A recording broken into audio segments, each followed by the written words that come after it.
SMP 1 Marau yang saya hormati, untuk Dewan Guru Komite Pembelajaran yang saya hormati, dan juga teman-teman peserta IHT yang sangat berbahagia pagi hari ini. Selamat pagi. Perkenalkan, nama saya Elizabeth Yosefina Carmila Buku.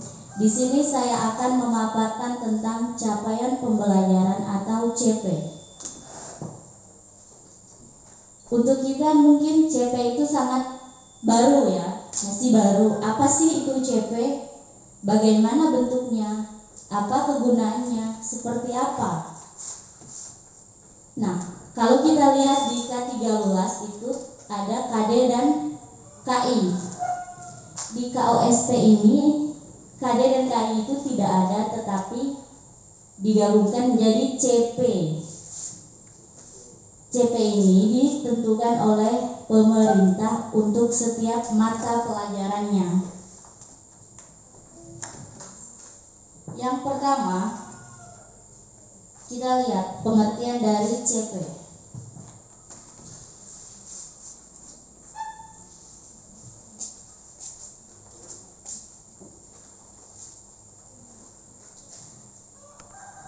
CP secara sederhana didefinisikan sebagai kompetensi pembelajaran yang harus dicapai peserta didik pada setiap tahapannya untuk setiap mata pelajaran pada suatu satuan pendidikan dari pendidikan dasar sampai pendidikan menengah. Jadi CP itu terstruktur dari SD sampai SMA. Selanjutnya tujuan CP. Kita lihat yang pertama, CP digunakan untuk menunjukkan kemajuan belajar secara vertikal. Kemudian digunakan untuk mengidentifikasi tujuan belajar yang lebih terukur.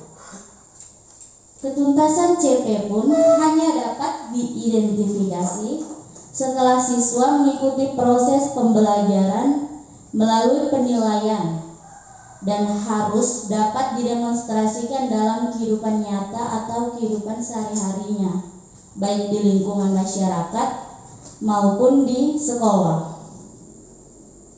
Lalu yang paling penting adalah untuk mengembangkan dan menguatkan kompetensi dan karakter yang sesuai dengan profil pelajar Pancasila. Nah, profil pelajar Pancasila itu ada berapa? Bapak Ibu, ada 6. Jadi tujuan CP ini dia harus terukur dan tidak boleh dipisah-pisahkan. Dia terstruktur. Selanjutnya prinsip CP. Dalam perumusannya, CP memiliki prinsip-prinsip. Yang pertama itu apa? Terukur dan spesifik.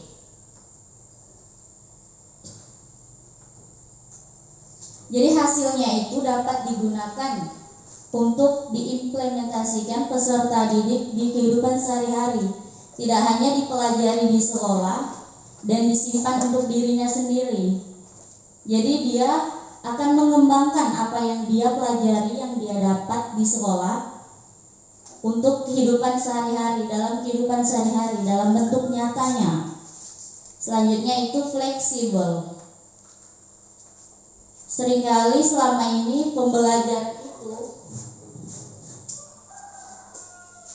siswa itu hanya dilihat dari hasilnya, bukan proses. Nah, di sini diharapkan kita melihat proses yang dilakukan oleh siswa, bukan hanya hasilnya saja.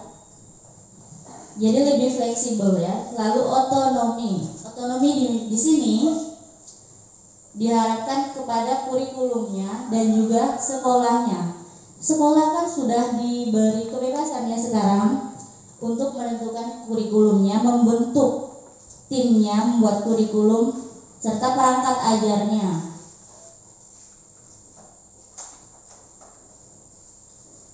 Yang selanjutnya itu ruang lingkup CP.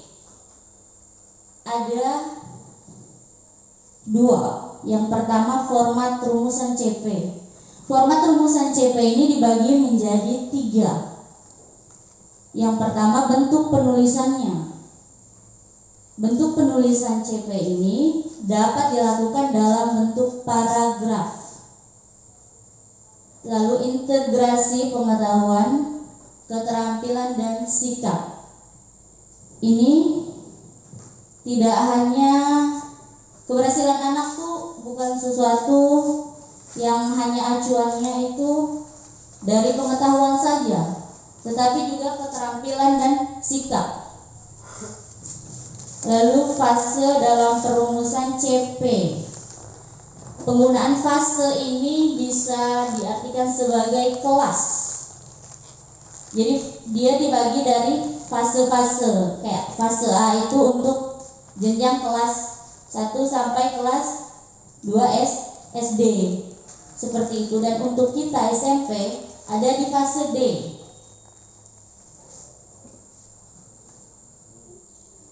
Yang kedua itu komponen CP-nya. Nah, dalam komponen CP ini ada 4. Yang pertama itu rasional mata pelajaran.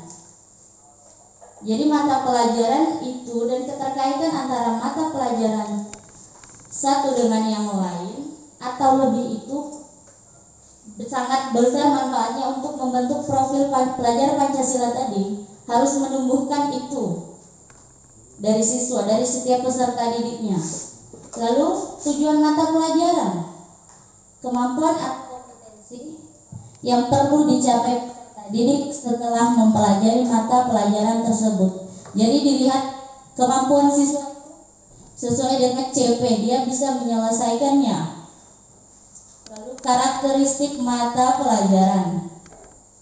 Jadi apa yang dipelajari dalam MAPAU, setiap elemen itu di dalamnya terdapat kompetensi-kompetensi yang ingin dicapai, dan CP itu berada di setiap fase itu berbeda-beda atau terstruktur. Jadi kita bisa lihat di fase A itu SD kelas 1 sampai kelas 2, fase B kelas 3 sampai 4, C itu 5 sampai 6, dan D 7 sampai 9, E kelas 10, dan F kelas 11 sampai kelas 12. Dan kita SMP berada di fase D. Ya, benar sekali. Jadi gimana fase CP itu, Bu? Gitu kan pertanyaannya. Apakah boleh dicampur gitu?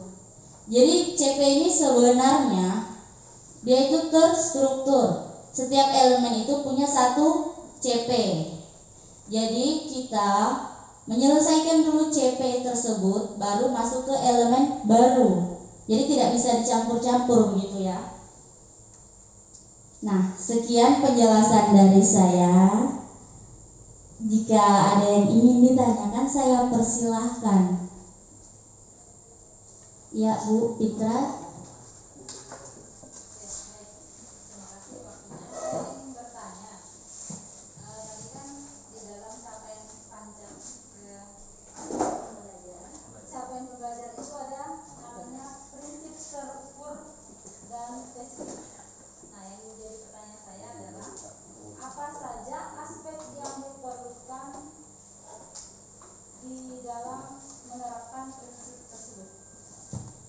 Baik, terima kasih Bu Fitra.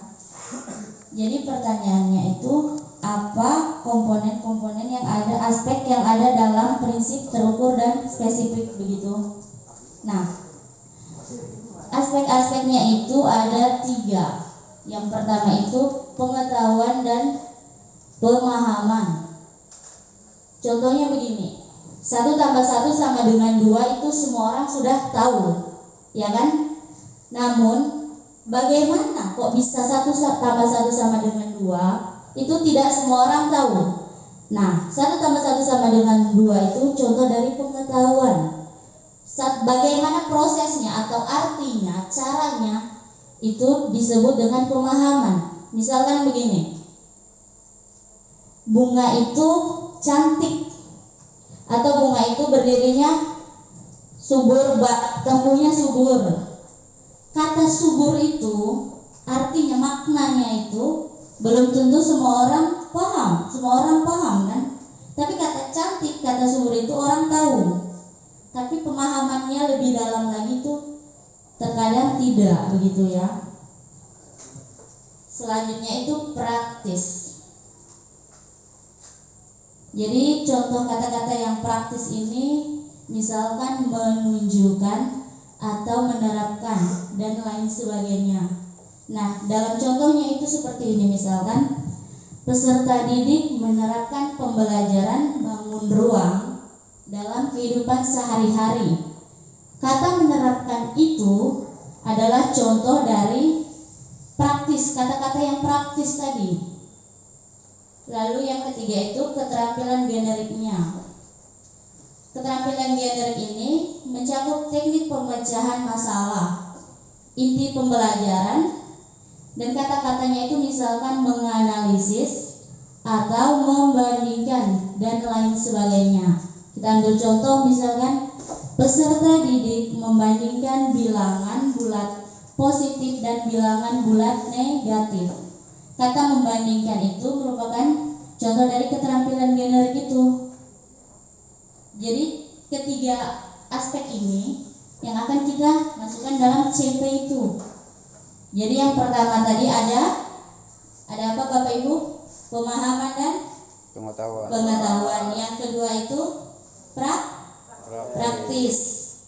Yang ketiga adalah keterampilan generik. Baik. Apakah sudah bisa diterima Bu Fitra? Baik. Nah, sekian pemaparan dari saya. Akhirnya saya ucapkan terima kasih.